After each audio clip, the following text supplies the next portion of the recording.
We're here at Quality Expo in Chicago to talk about the future of quality and the future of manufacturing. We'll also be joined by Forrest Breyfogle, president of Smárter Solutions and one of the speakers of this year's Quality Expo. All that and more when we come back.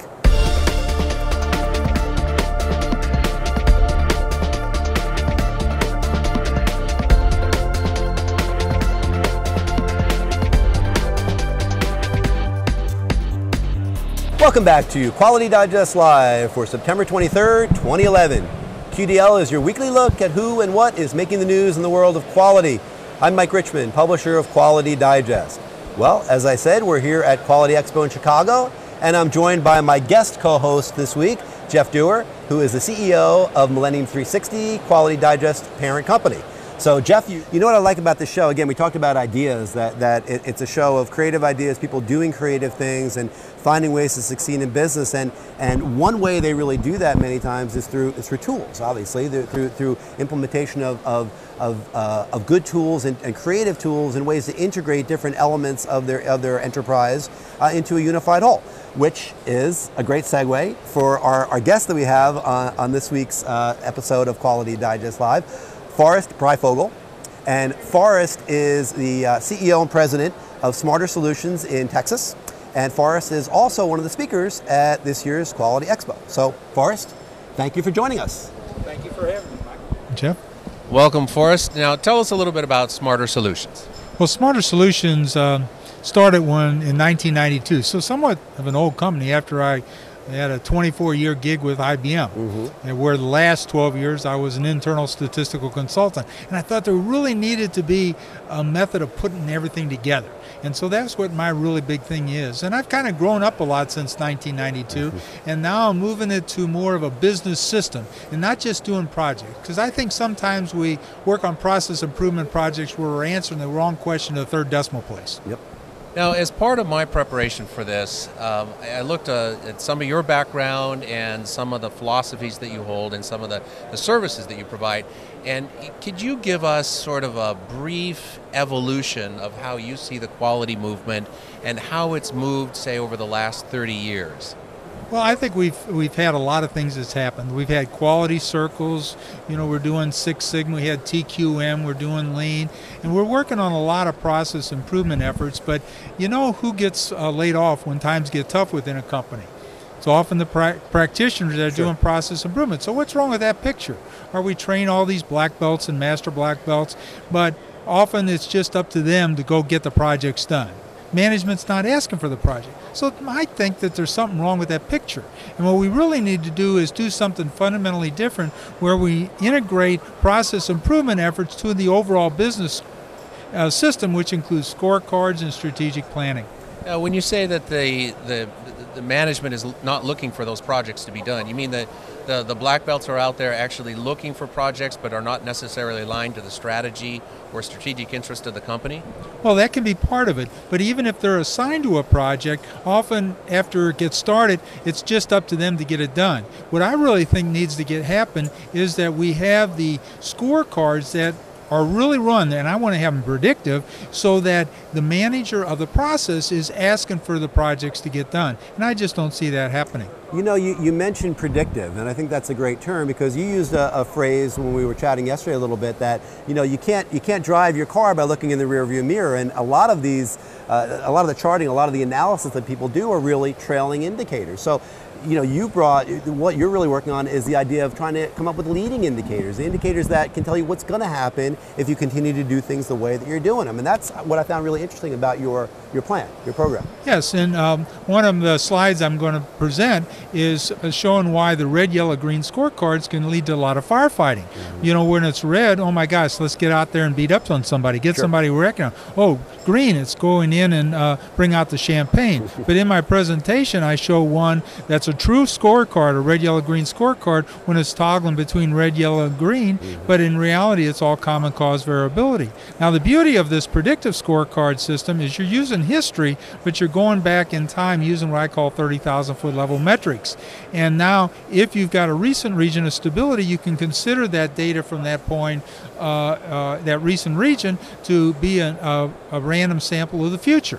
And now we can go in and look at that using probability plots or whatever to go in and create an estimate. And if we don't like what we see, then we got to do something different. The analogy on the car, we're looking out the windshield, and if we don't like what we see, we got to turn the steering wheel, apply the brakes, which is not unlike a process improvement project. And what you really want to do is have the owner of the processes asking for that project to get done, because they understand that it's going to help the big picture.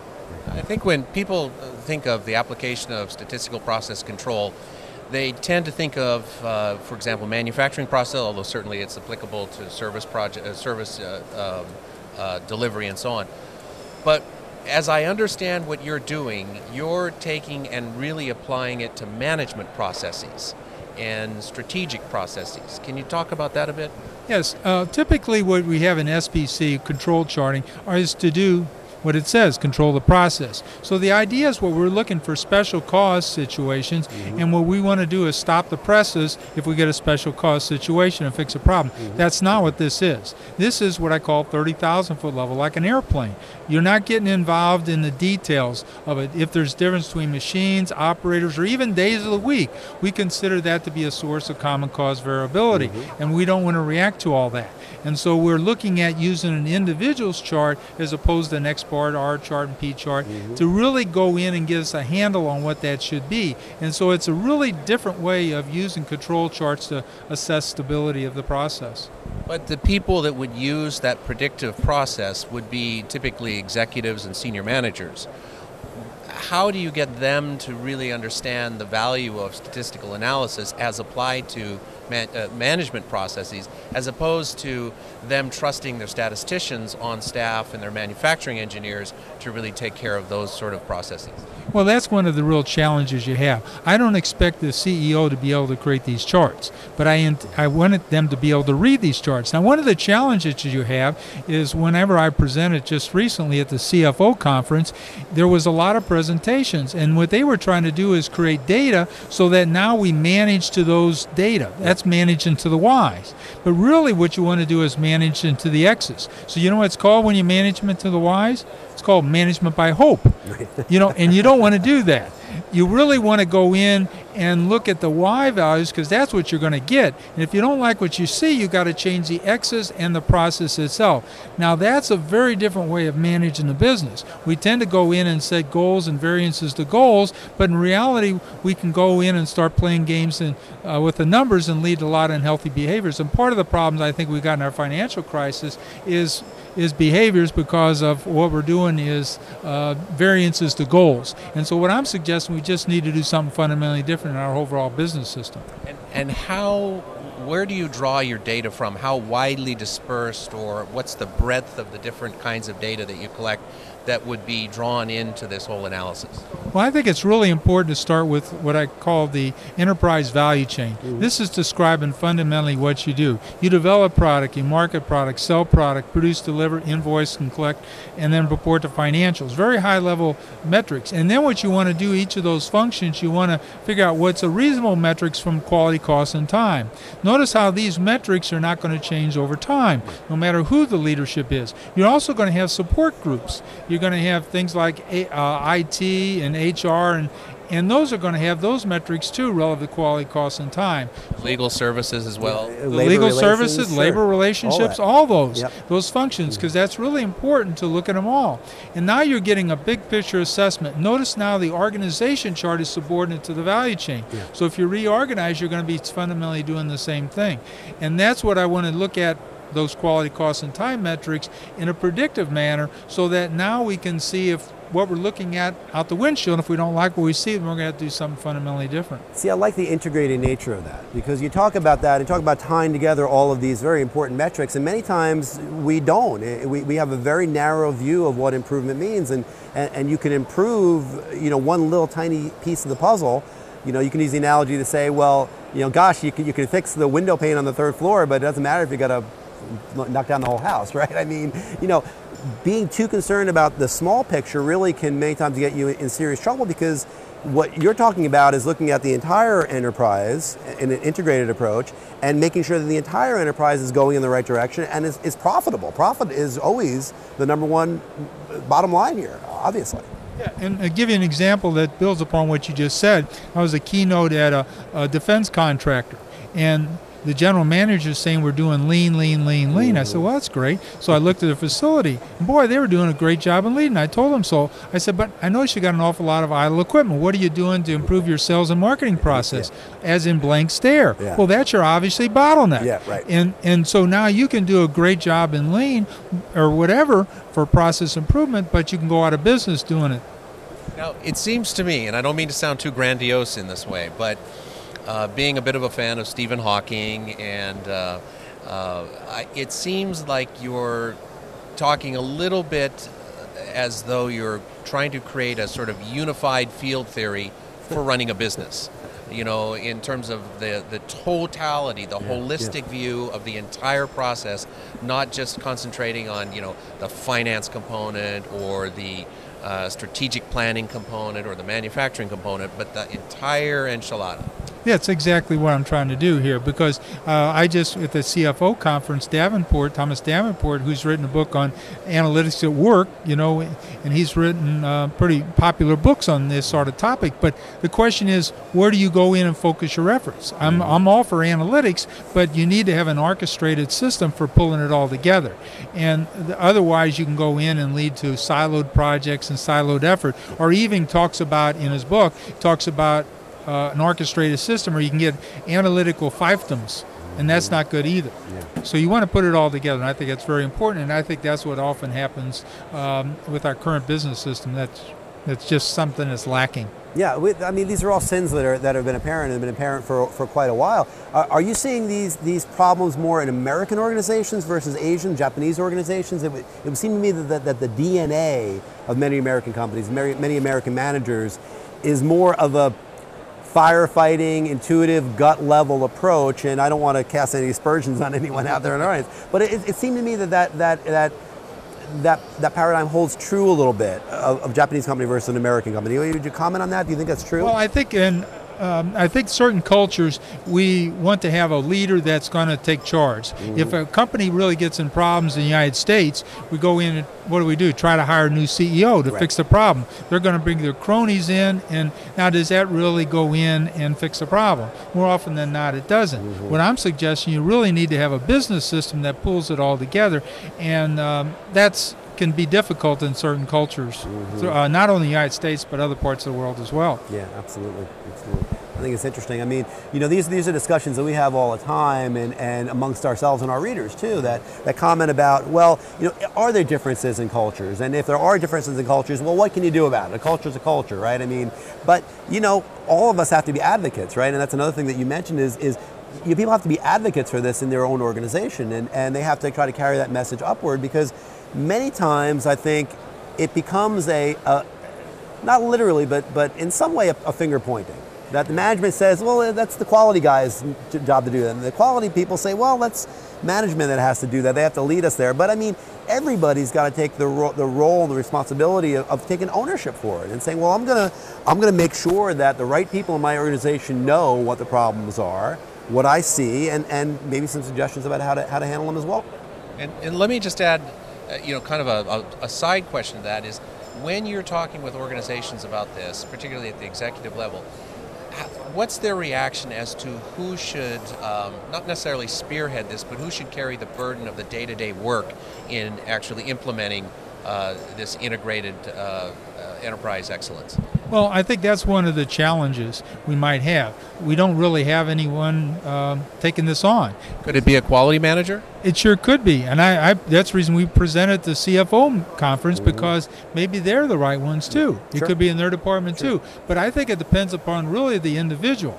Are they really willing to go in and step up to the plate and take it on? And if you've got a quality manager or quality director that's really willing to take it on, I think that's a fairly good place to start. But I've created or suggested in the value chain an enterprise process management department.